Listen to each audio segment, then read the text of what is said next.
Aleluya. Bienvenidos todos. Qué bueno tenerlos esta mañana en la casa del Señor. Estamos muy contentos de transmitir desde un nuevo domingo. Los que están acá, qué bueno verles. Bienvenidos sean. Estamos muy expectantes de lo que Dios va a hacer en nuestras vidas siempre. O sea, no lo estamos expectantes solo hoy, sino que siempre estamos expectantes de lo que Dios va a hacer, porque Él es bueno, porque para siempre es su fidelidad y porque Él siempre tiene un buen propósito, siempre tiene un buen plan y por ello estamos agradecidos. Yo quiero recordarle a la audiencia que nos ve que si usted tiene una petición de oración, lo puede poner en los comentarios. Los muchachos de multimedia me lo hacen llegar y al final estaremos orando. También a los que están acá, si usted tiene una petición de oración, y nosotros nos quedamos con esas peticiones y oramos durante la semana por ellas, entonces invitarlo para que hay papelitos allá a la par de los alfolís, que usted pueda poner su petición allí, ¿verdad? Con esto de que me agarraron infraganti y todo, hasta me ensucié los lentes, así que ya lo veo chuco. Yo soy bien, lo que digo, lo que pienso digo, ¿verdad? Pero bueno, vamos a empezar la meditación de esta mañana con una oración. Yo quiero pedirle a usted que usted, no oramos antes de la prédica porque sea una costumbre. Yo no oro para empezar una enseñanza porque, bueno, ese es el orden correcto. Yo oro porque verdaderamente necesito que Dios me hable, que Dios me recuerde, que Dios inspire para poder transmitir lo que nos ha costado bastante tiempo en preparar. Tampoco, les soy bien honesto, nunca me he parado acá, o por lo menos no lo recuerdo, pero sí unos 10 años, nunca me paré acá. No, yo creo que nunca me paré acá sin haber estudiado antes, nunca me paré a decir, bueno, lo que se me venga, eso voy a decir. Ahora sí le digo, en la preparación muchas veces se me ocurren cosas aquí arriba, pero eso es otra cosa. Entonces, orar esta mañana para que el Señor nos hable. Necesitamos que Dios nos hable, necesitamos tanto que Dios nos hable, necesitamos abrir la mente para que Dios nos hable.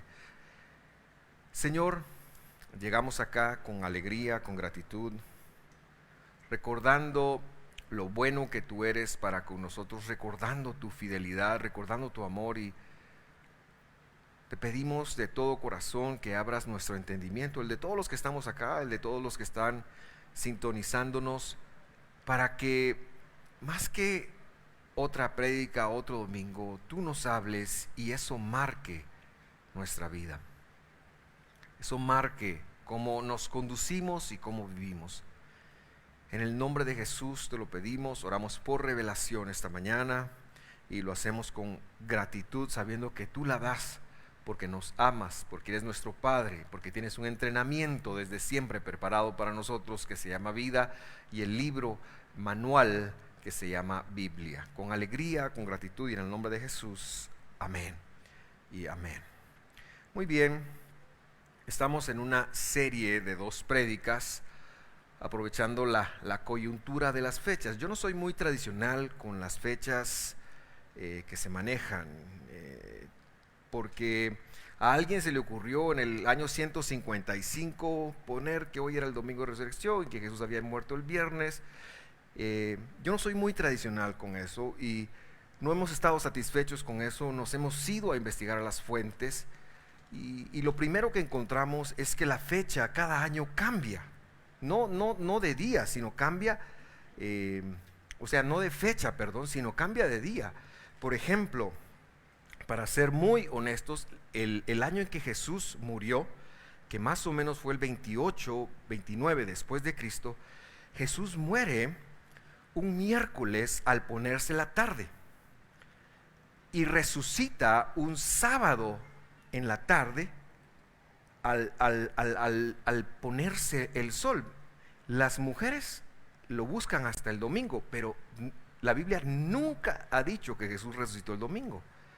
Si hacemos una lectura seria del Evangelio, nos vamos a dar cuenta que Él estuvo 3 días y 3 noches y que ese año, porque hay la fecha de Pesaj, que le llaman sábado, ahí hubo una confusión. Entonces, este año, justamente, Pesaj, como lo celebrábamos, como lo hablábamos la semana pasada, cayó en viernes. Eso quiere decir que este año Jesús sí hubiera muerto viernes, porque, y tengo que decirlo, el calendario hebreo es un calendario que, como se basa en los meses de la luna, que es el calendario bíblico, ¿verdad? No, nosotros tenemos un calendario occidental, y entonces pensamos que así fue, pero esto se registró en un calendario bíblico. Y entonces podríamos decir que este año, por esos saltos, el Señor estaría resucitando mañana por la tarde. A ver, si el 14 de Nisan, hablando de la fecha bíblica, fue el viernes en la tarde, sábado, domingo, sí, un lunes en la tarde. ¿Y por qué digo esto yo a manera de introducción? Porque no tiene nada que ver con la prédica.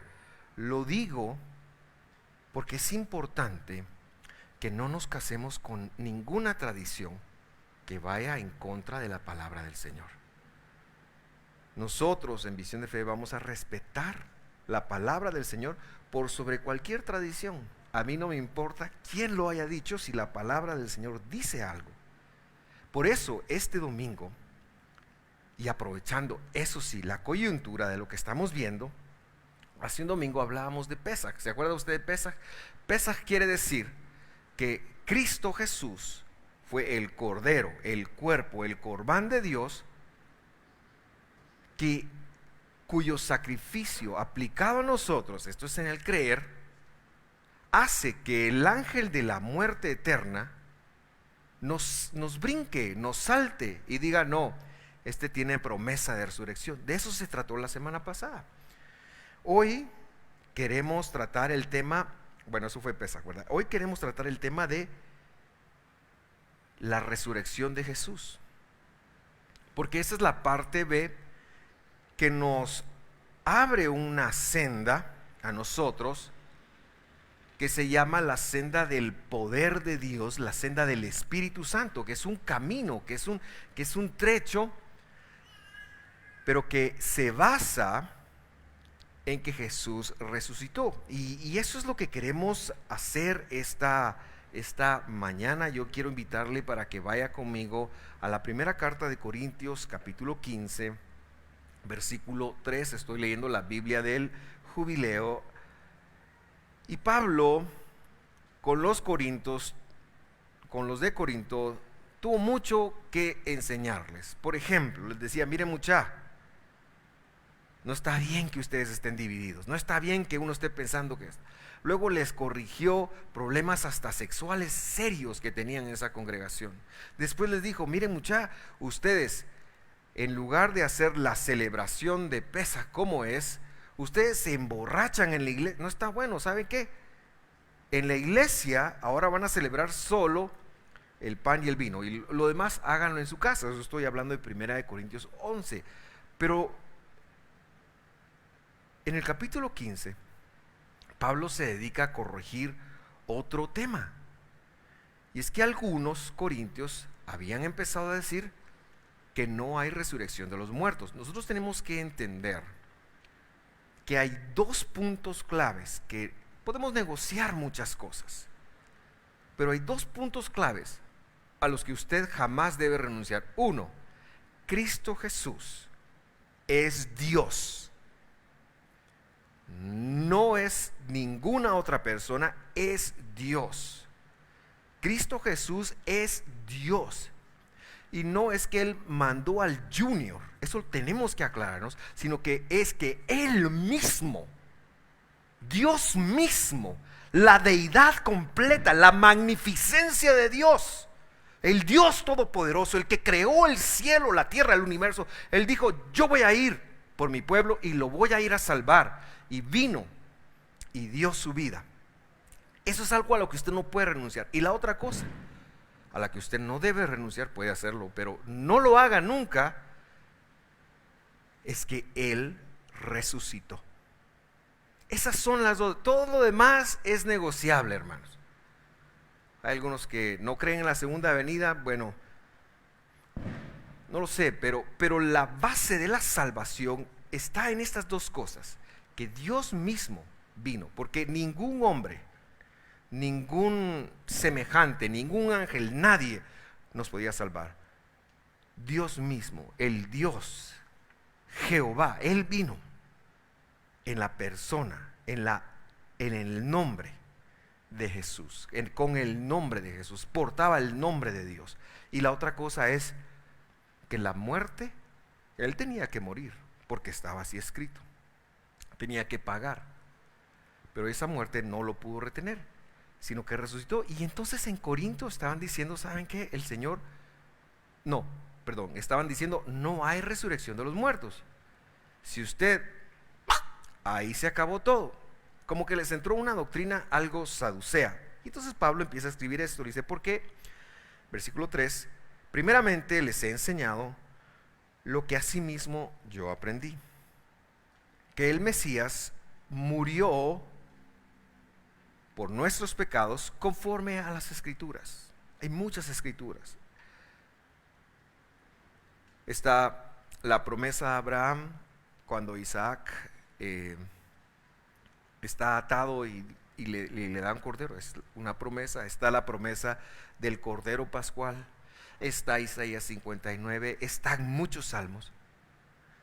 Jesús tenía que morir.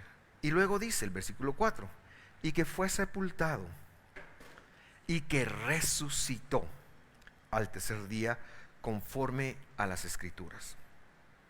Esas son entonces las dos creencias del Evangelio. Cualquier persona que crea eso con usted, aunque hable otro idioma, aunque sea grande, aunque sea panzón, aunque sea flaco, aunque sea bravo, aunque sea lo que sea, aunque crea en ovnis, aunque no crea en ovnis, aunque crea en lo que crea, pero cualquier persona que tenga esas dos creencias con usted, es su hermano. Es hermano, es redimido. Ese es el punto básico. Luego de esto, entonces empezaron a decir en Corintio, no hay resurrección de los muertos. No hay resurrección de los muertos. En Corinto se daba una situación muy interesante. Ellos tenían un dicho que decía que hay que disfrutar la vida. Es muy famoso dicho que dice, comamos y bebamos que mañana moriremos. ¿Lo ha escuchado usted? Está en la Biblia. Está en la Biblia, pero eso no es un dicho de Dios. La Biblia registra que en Corinto decían así. ¿Qué quiere decir eso? Comamos y bebamos que mañana moriremos. Es decir, usted éntrele a lo que venga, tenga todo el placer que usted quiera, porque la vida es una. Es el parecido más o menos que cuando usted le habla a un muchacho, dice, no, yo quiero disfrutar la vida, eso de Dios lo haré después. Más o menos es la equivalencia.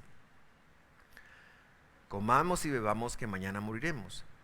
El predicador que escribió el libro de Eclesiastés dice, no puedes vivir así. No puedes vivir así.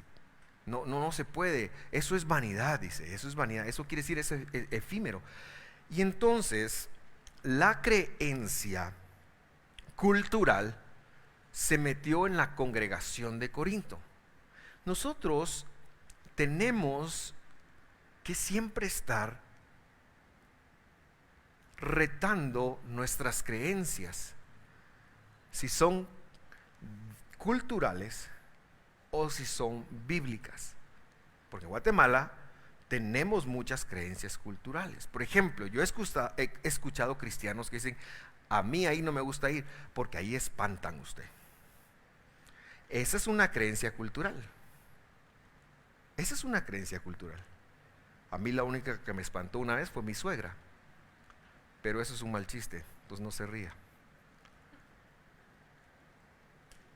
Pero hablando en serio, la gente cree en espantos. Los cristianos después dicen, si no, no es que yo en el nombre de Jesús y la sangre de Cristo me cubre, y lo ven como un amuleto, pero ahí espantan usted. Esa es una creencia cultural, antibíblica, y podríamos entrar a debatir por qué no lo es. No lo voy a hacer, pero lo que sí quiero decir entonces es de que no podemos guiarnos por lo que la cultura diga. No podemos guiarnos por lo que la cultura diga. Nuestra brújula debe ser la Escritura. Y sabe una cosa, si la brújula es la Escritura, siempre vamos a ser los menos.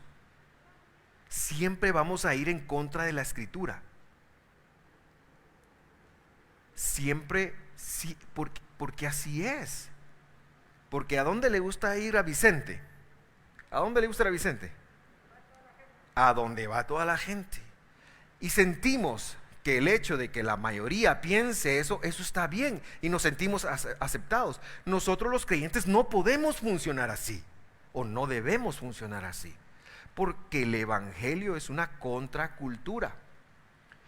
Y entonces se metió la cultura de comamos y bebamos, que mañana moriremos y luego no pasa nada. Eso se metió en Corinto. Y Saulo le responde esto, versículo 14.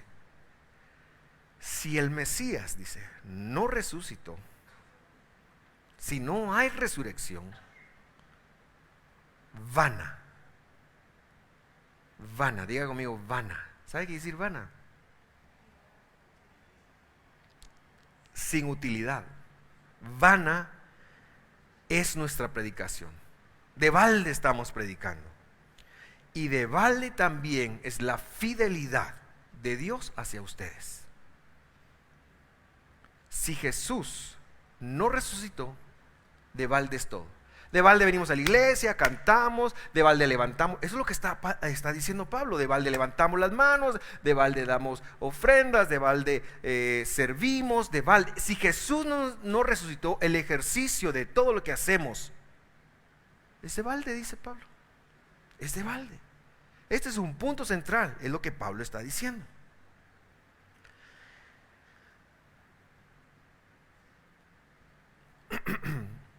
A los corintios les había parecido que Jesús había venido y había dado su vida, y estaban claros en eso. Y decían, como Él ya vino y recibimos el perdón de nuestros pecados, no importa, de todas maneras, adaptándose nuevamente a la cultura, comamos y bebamos que mañana moriremos, porque ya Jesús nos perdonó. Algunos tienen la tentación de decir, sí, es por gracia, y si es por gracia, eso como que es una licencia para hacer lo que uno quiera. No, jamás. Como decía el hermano Camilo, jamás, jamás. Ahí lo dejo. Solo los viejitos entendieron. Jamás. No podemos. El que tal cosa piensa debe revisar si es salvo. Porque la gracia no es una licencia para hacer lo que se me venga en gana. No, la gracia es la responsabilidad de vivir bajo los mandamientos de Dios, porque Él nos salvó por gracia para que vivamos en el poder del Espíritu Santo como Él nos vino a enseñar. Esa es la gracia. Y eso quiere decir que usted no hizo esfuerzo alguno para que Dios se fijara en usted. Usted no hizo esfuerzo alguno. Fabi decía algo, todos los días nosotros hacemos algo que ofende a Dios. Y yo le diría a usted, aunque usted no haga nada, la condición de humanos ya es inherentemente pecaminosa. Nosotros ya somos pecaminosos, aunque no pequemos, es lo que somos. En el versículo 17 Pablo lo vuelve a repetir y dice, lo vuelve a decir: y si el Mesías no resucitó, la fidelidad de ustedes, hacia ustedes, está vacía. Y quiero decirle que yo mejor traduzco los versículos porque no me gustan las traducciones y por eso no lo va a encontrar así en ninguna versión. Pero cuando empezamos a conectar la Biblia y vimos cuál era el mensaje, entonces mejor adecuamos la traducción. Y ahí dice, si el Mesías no resucitó, la fidelidad hacia ustedes. En castellano dice vuestra fe, la fe de ustedes. Pero eso ya lo hemos hablado. Entonces la fidelidad hacia ustedes, es decir, el don de Dios hacia ustedes, está vacío, dice. Si Jesús nos resucitó. Y aún están en sus pecados. Eso le pasó a los primeros discípulos también. ¿Se acuerda usted de cuando Jesús murió? ¿Cómo quedaron los discípulos? ¿Cómo quedaron los discípulos? Pedro, ¿qué le pasó a Pedro? Pedro perdió el norte, mejor se fue a pescar. Se dispersaron.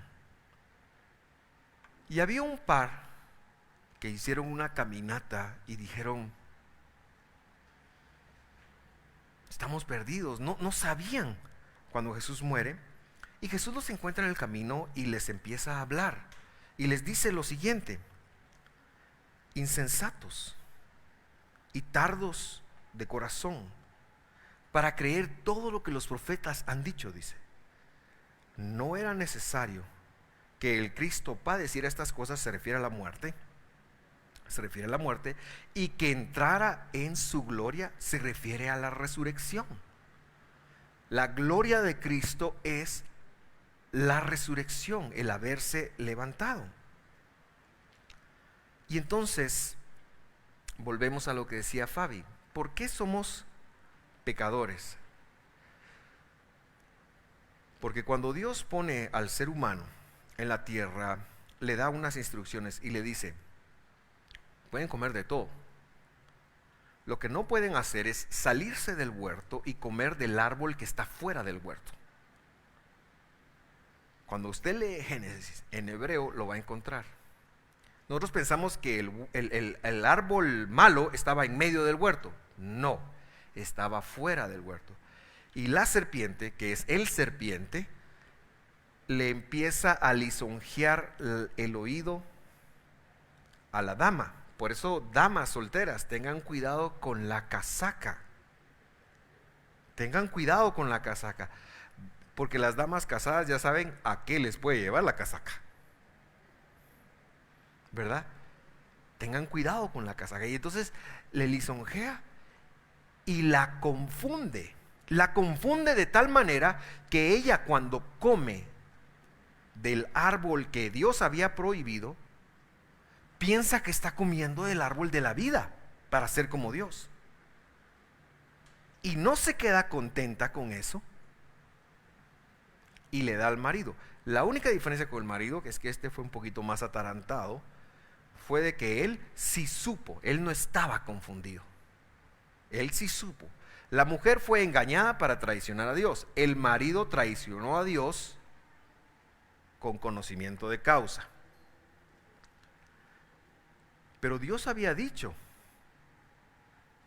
porque lo que yo quiero que usted conecte, mi querido hermano, es que cuando Dios hizo a Adán y a Eva, ellos no iban a morir.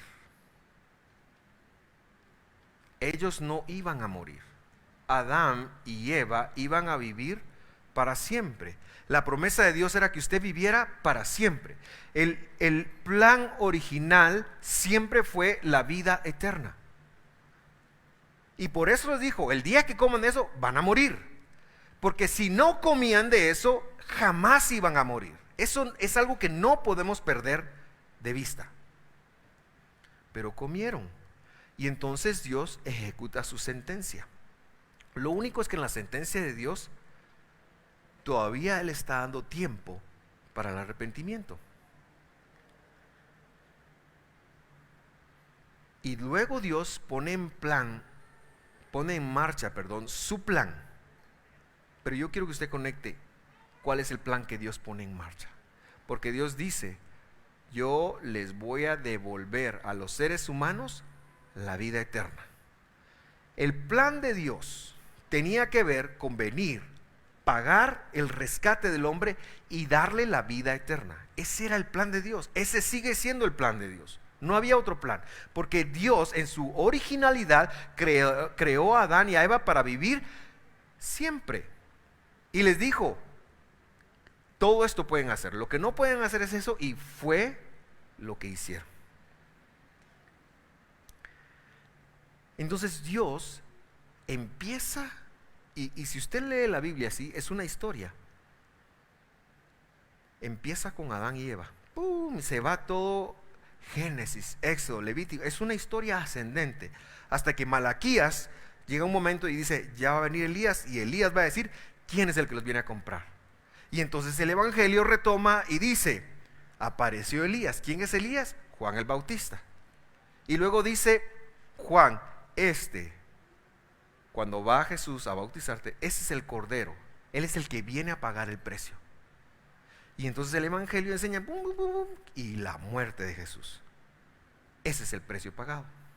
Ese es el precio pagado, y hasta ahí muchas veces nos quedamos.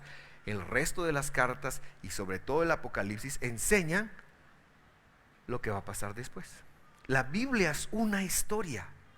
Es una historia que empieza en Génesis 1 y todavía no ha terminado. Sigue ocurriendo porque el Apocalipsis no ha terminado de cumplirse. Sigue viviendo. Y entonces en el punto en donde Dios paga por usted y paga por mí, ahí nos quedamos. Y entonces regresamos a Corintios. El verso 21 dice, porque por cuanto la muerte, y ese es el problema, ese es el meollo, entró por un Adán, o sea, el primer Adán, el marido de Eva, también por un Adán, por un antropos, por un Adán, por un hombre, entró la resurrección de los muertos. ¿Qué es la resurrección de los muertos? Es el punto final del cumplimiento de la promesa de Dios. Es la vida eterna. Y entonces aquí tenemos a un Adán que cayó y a otro Adán que no cayó. Versículo 22. Porque de la manera en que en el primer Adán, ¿cuántos mueren? ¿Cuántos mueren? Todos. Todos. No sé en qué momento a mí se me activó ese chip. Cuando era más joven, hablar de la muerte era así como la calaca, cruz, cruz, cruz, que se vaya el diablo y venga Jesús. Creo que la vejez me está afectando, porque a veces ya veo, la vida no es finita, no es para siempre. Un muchacho no piensa en eso. Un muchacho piensa que va a vivir toda la vida y que tiene mucho tiempo por delante. Yo ya conecté que mis días son limitados. Que si Jesús no regresa, ¿qué nos va a tocar? Usted ya compró un lugar en el cementerio. No sea ingrato. No le deje un problema a su familia. Porque en el primer Adán, todos mueren. Todos mueren. La muerte, señores, nos va a tocar experimentarla a todos. Esa es la realidad. Eso es lo que está diciendo. Pero también en el Mesías dice, todos serán vivificados. ¿Y sabe qué quiere decir la palabra vivificados? Lamentablemente, ponen vivificados, pero ahí esa palabra quiere decir revividos. Revividos. En el Mesías, y no podemos decir todos, ¿verdad? Porque el concepto semítico está aquí, cualquiera, el que ha creído en Jesús, será revivido.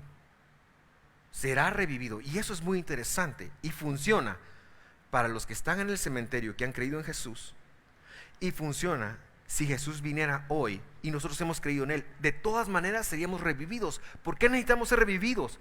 Porque en nuestro cuerpo habita la petición del sepulcro. ¿Sabe qué le está diciendo el sepulcro a todos los humanos? Venite, venite, venite, ven, ven, ven. El sepulcro está llamando. Eso quiere decir la palabra Sheol, la que han traducido como infierno. Es petición, está diciendo, es la tierra que está pidiendo al cuerpo que se regrese. Y por eso uno se desgasta, y por eso cuando uno es depositado, se vuelve polvo. Porque del polvo fuimos y al polvo volveremos. Pero aquí el Señor está diciendo que en el Mesías todos serán revividos. Entonces, si usted está vivo, y suponemos Jesús regresa en este momento, su cuerpo, aunque esté vivo, será revivido, pero es que será revivido a la vida eterna. Será revivido a la eternidad. Por supuesto, después de que los que ya murieron en Cristo sean revividos. Esto es maravilloso, porque Jesús vino a darnos vida y vida eterna. Yo quiero decirles esta mañana, para ir cerrando, que debido a que Él resucitó, nosotros ahora podemos tener la certeza de que cuando Él regrese, nos va a revivir. Si Él no resucita, y por eso el tema de hoy se llama la importancia de la resurrección, no se cumpliría lo que Él ha prometido. Él prometió que nos iba a revivir. Y si Él no hubiese resucitado, si esto hubiera sido un cuento de los apóstoles, si esto hubiera sido una treta, entonces vana es nuestra predicación. Pero como Él sí resucitó, pero como hubo muchos testigos, pero como hay una evidencia y sobre todo como su palabra lo establece, entonces usted adentro tiene un chip. No porque se puso la vacuna. Usted tiene un chip que se llama el chip de la resurrección. Usted lo tiene. Es un chip espiritual. Si usted ha creído en Jesús, usted tiene ese chip. Y ese chip se va a activar cuando Él venga para tener un cuerpo como el de Adán y Eva antes de pecar. Lo único es que ese cuerpo no va a poder morir y no va a poder sufrir. Y termina el apóstol diciendo esto: pero cada cual en su orden. Hablando del Mesías y hablando de nosotros. El Mesías. Y en la Biblia dice las primicias. Y esto está bien traducido. Las primicias. Pero yo le puse el concepto bíblico, el reshit. El reshit. Porque el reshit aparece desde Génesis 1:1. Dice, por causa del reshit. Lo que pasa es que dicen en el principio, pero dice bereshit. Y eso quiere decir, por la culpa del reshit, que es Dios, fueron creados todos los cielos, fueron creadas todas las cosas. Porque Dios designó que iba a crear, porque Dios impregnó vida a todo, todo fue creado. El hombre le entregó la vida a la serpiente y permitió entrar la muerte.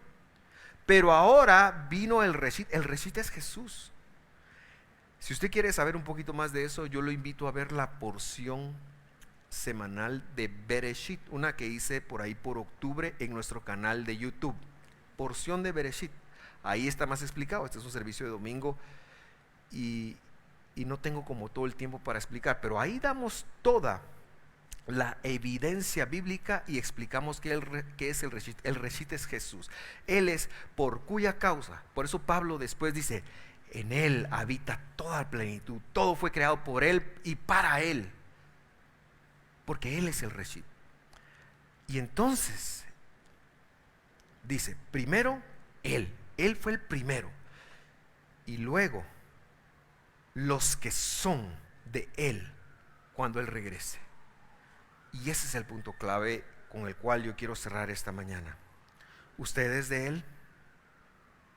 ¿Usted es de Él? Le hago otra pregunta. ¿Su forma de vivir evidencia que usted es de Él? Esa es otra pregunta que debemos de hacernos, porque la fe en Cristo, nuestra creencia en Cristo, no es un tema mental, no es yo sí creo que Él es el Señor. Ese es un punto de partida, pero ese no es el punto. ¿Sabe cuál es el punto? La fe en Cristo es si yo vivo como Cristo, si yo actúo como Cristo, si yo reflejo a Cristo. Porque Él vino para enseñar a ti y a mí a vivir en el poder del Espíritu Santo, es decir, guardando su palabra. Y yo te invito esta mañana a revisar eso, a reconfigurar eso en tus pensamientos, porque lo hemos hecho más un tema mental. No, yo sí creo, yo creí, y dejamos lo que hacemos a un lado. No es así. No puede haber un divorcio en esas dos cosas. Es que sí, yo creí, y porque yo creí, entonces yo me dejo guiar al entrenamiento del Señor, que es su palabra, y mi vida es una evidencia de la transformación continua de lo que Dios hace en la vida de una persona que se rinde a Él. El cristianismo debiera ser la renuncia de las personas a quienes somos para una vida como Cristo es. Esta semana, y ahora me devuelvo a lo que le decía al principio, según la tradición, pues usted sabe según la tradición, pero según la Biblia, el día viernes en la noche empezó una cita de Dios. No es una cita de una etnia, no es una cita de una religión, es una cita que tanto Levítico como Primera de Corintios, que lo mirábamos la semana pasada, dijo, bueno, señores, tenemos que tener una cita. ¿A cuántos de ustedes tuvieron una cita que les emocionó? Nos vamos a ver tal día. Y tal vez las damas pasaron mucho tiempo en el espejo preparándose porque iba a ser la cita con el caballero. Y el caballero dijo, bueno, hoy aunque sea las 7 machos me voy a poner, porque hoy sí no puedo oler como normalmente vuelo, ya que quiero conquistar a la chica. Y soy algo medio atarantado para hablar, pero hoy voy a componerme y tengo esta postura, pero hoy me voy a poner así. Y se anticipaba una cita, un momento especial, porque Dios es un Dios de relaciones. Y entonces Dios dejó citas. No son de ningún hombre ni de ninguna religión, son las citas de Dios. Y en esos tiempos Dios espera que los que son de su pueblo, los que son salvados por Él, atiendan a esa cita. Esa cita no se llama Pascua, se llama Pesaj. Eso ya lo vimos la semana pasada. Yo le tengo dos propuestas. Una, en esa cita Dios le dijo, mira, mi hijo, estás un poquito leudado. Desléudate.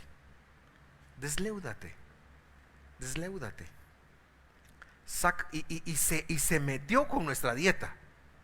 Desléudate. Saca la levadura de tu vida, de tu corazón, de tu mente. Esas son las enseñanzas que no son de la palabra de Dios. Eso es el tipo de la levadura, pero también es físico. Y Dios dijo, saca la levadura para que te acuerdes de lo que tienes que hacer con tu mente. No comas pan leudado, no comas nada con levadura. Fíjese, yo le invito, y ese es un desafío que yo le hago porque es una cita que Dios nos da. Pero la otra cosa es que Pesaj marca algo bien interesante, como es el tiempo que rememora la muerte del Señor Jesús. Abre un camino, abre una senda. Y es una senda que se llama Pentecostés. Si en Pesaj Dios escogió para salvarnos, en Hechos 2 usted puede leer, en Pentecostés Él escogió esa cita para empoderarnos, para darnos el poder. Y lamentablemente en las discusiones de los últimos 100 años se volvió si era hablar en lenguas, si era temblar, si era caerse. Y yo no tengo nada en contra de las señales, pero como se enfocó en eso, se olvidaron de que Pentecostés no era otra cosa que el Espíritu de Dios, el poder de Dios, la mente de Dios puesta en el corazón del hombre para que pudiera vivir la vida en el poder de Dios. Eso es Pesaj. Y entonces existe una exigencia de Dios que también está en la Biblia a prepararse para ese tiempo. La Biblia le llamó el Omer Reshit. Perdone que le hable en hebreo, pero es que en castellano ni lo traducen, las primicias le ponen con. Entonces el Omer Reshit no es otra cosa más que un tiempo de preparación para rememorar otra cita en donde Dios nos da su poder. ¿Puede Dios darle su poder en cualquier momento? Por supuesto. ¿El poder de Dios está en usted? Por supuesto. Pero por razones que yo todavía no entiendo, Él hizo una cita para recordar eso en usted. ¿Y sabe qué? Esta semana, el día de hoy precisamente, es el primer día en lo que le llaman la cuenta del Omer. Nosotros en la iglesia vamos a estar en las redes sociales posteando eso, si usted quiere consultarlo para ver qué día va, pero que usted lleve en su corazón. Quizás el hecho de contarlo, que es un mandamiento, está bien, pero quizás lo más importante es que usted a partir de hoy empiece una preparación espiritual para encontrarse nuevamente con Dios. Si hoy nos estamos encontrando, ayer nos estamos encontrando, el día que sea, nos estamos encontrando con la salvación, creo que tenemos que prepararnos para reencontrarnos con la transformación. Con la transformación. La cuenta del Omer Reshit es la exigencia de Dios.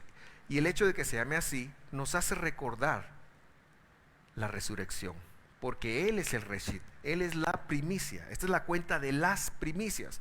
La gente lo enfocó en los frutos, pero se refería a la primicia que es Cristo. Este es un tiempo en donde cada día nosotros podamos recordar la resurrección de Jesús y que eso nos da vida y el poder para vivir en Él. Yo soy un idealista. Todo el tiempo estoy pensando en cómo aplicar la Biblia a nosotros. Y perdóneme, quizás no lo encuentro de la mejor manera, pero esta es la mejor manera como yo lo he encontrado. Si usted quiere leer algo de esto, lo puede leer en Levítico 23:9. Durante la semana vamos a estar posteando el día y también algunas preguntas, algunas reflexiones. Yo lo que quiero pedirle es que usted esta semana pueda reflexionar en qué significa la resurrección de Jesús para usted. ¿Sabe qué? Incorpórelo. Porque el día de mañana, cuando usted esté en el tráfico, cuando usted esté manejando, cuando usted vaya en moto, cuando usted esté viendo los quehaceres de la casa y viendo que el hijo ya mañana te quiere regresar y tenía que entregar una tarea y le está diciendo ahorita, y usted está viendo que las cosas se nos olvidan. Las cosas se olvidan. Y el otro domingo, ya que usted, si entró en la temática del olvido, el otro domingo usted viene a la iglesia. Híjola, si estamos en este tiempo y se nos va, porque es así. Y por eso nosotros, por amor a ustedes, lo vamos a poner ahí en las redes sociales. Pero medite, ¿qué significa la resurrección de Jesús? ¿Cómo serán las cosas cuando Él vuelva? Le recomiendo que lea 3 porciones. Van a estar en las redes sociales, pero si quieren anotarlas, 1 Corintios 15, obligatoria. 1 Corintios 15, léala con la revelación del Espíritu Santo. Hechos 1, y todas las narrativas de los evangelios, son 4 con respecto a la resurrección. Lo que yo le sugiero es que usted vaya a la Biblia y vea que Dios le va a hablar. Dios no habla por la Biblia, hermanos. Dios no habla por la Biblia. Dios grita. Dios se expone, Dios se revela. Hablar se queda muy corto. Dios es extrema. Él abre del buen tesoro de su mente y nos lo da como un padre amoroso. Eso es lo que Él hace con su palabra. Y yo espero que la palabra del Señor le hable en esta semana y en las semanas subsiguientes. Es un regalo de nosotros para usted. Cierre sus ojos un momento, por favor. Sé que me extendí un poquito más de lo que siempre me extiendo, pero creo que es importantísimo este domingo que usted tenga un momento de meditación. Si usted nunca recibió a Jesús, si usted no se considera un hijo, voy a olvidar los títulos de cristiano y eso si quiere, pero si usted no se considera un hijo de Dios por adopción, un hijo de Dios, si usted no se considera un siervo de Dios todavía, si usted no está sirviendo a Cristo, si usted está haciendo lo que usted piensa que es lo correcto, usted necesita reconocer a Jesús como su Salvador. Si usted no sabe qué va a pasar después de la muerte, no está seguro qué va a pasar después de la muerte, piense en eso, porque todos vamos a morir.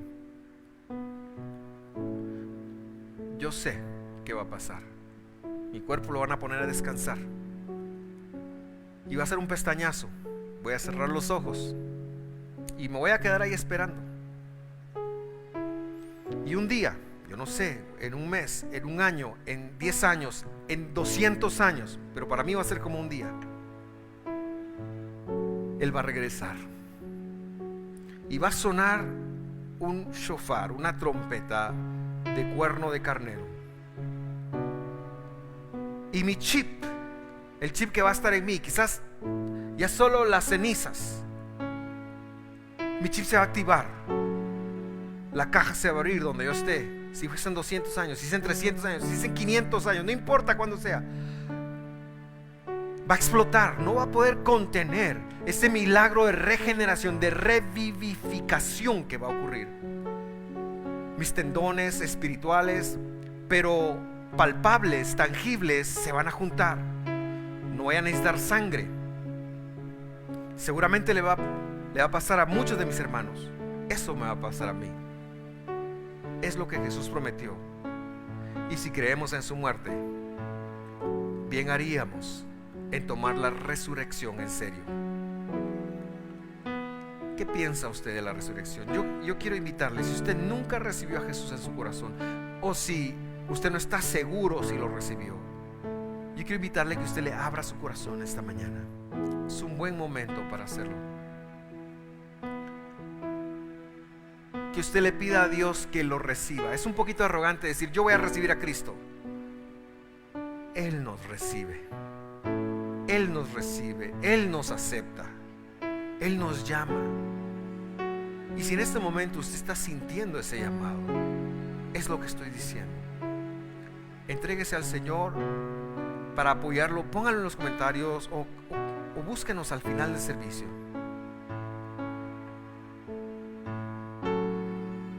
Pero que usted sepa, que usted tenga la certeza que usted es llamado. Si usted no tiene la certeza que usted fue llamado a ser hijo de Dios, esta oración es para usted.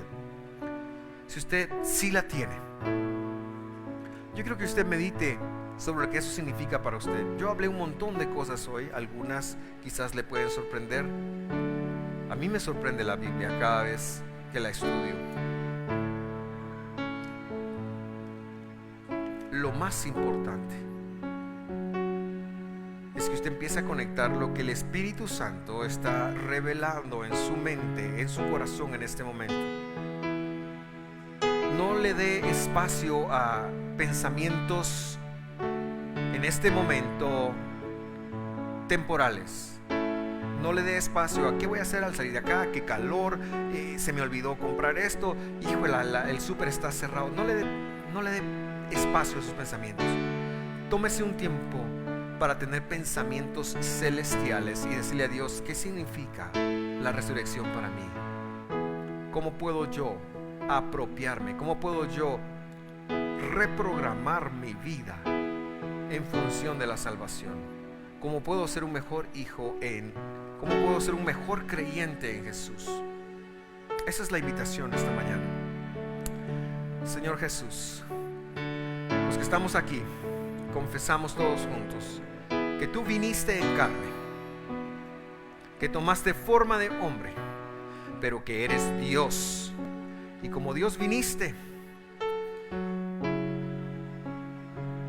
moriste en un madero, injustamente, que en ese madero tú llevaste nuestras culpas y el peso de nuestra reconciliación, y nos perdonaste nuestros pecados y nos reconciliaste contigo, de tal manera que hoy entendemos que tu favor y tu gracia están en nosotros, pero que también nos has dado el poder del Espíritu Santo, el poder de la santidad, para operar, para vivir, para caminar. Ayúdanos, Señor, a que ese camino se empiece a convertir en lo que tu palabra dice y no lo que yo pienso que está bien. Señor, revélanos como hijos cuáles son los ajustes. Empieza a trabajar con nosotros, Señor, en estos días que estaremos trabajando en esas sendas y a Pentecostés. Revélate a nosotros, desafíanos. ¿Cómo podemos ser para ser tus hijos, mejores hijos? Revélate a nosotros. Revélate a nosotros, Señor, en el nombre de Jesús, en todo lo que somos y todo lo que hacemos. Si hay una palabra que debiera de definir nuestra relación con Dios, es la palabra rendición. ¿Cómo puedes tú rendirte mejor a Cristo? ¿Cómo puedes rendirte tú mejor a su palabra? Como humanos fallamos. Seguramente yo en esta prédica me equivoqué. Dije cosas que no debía hacer porque soy humano. Debo de mejorar. Ya estoy pensando en eso. Pero ¿qué implicaría eso para ti? Por favor, no te vayas de este lugar sin llevarte la necesidad de meditar cómo voy a ser un mejor hijo para Dios. Que ninguna ocupación, ni siquiera el servir a Dios, te impida pensar en eso. Gracias, Señor. A ti la gloria, a ti la honra por los siglos de los siglos. Amén.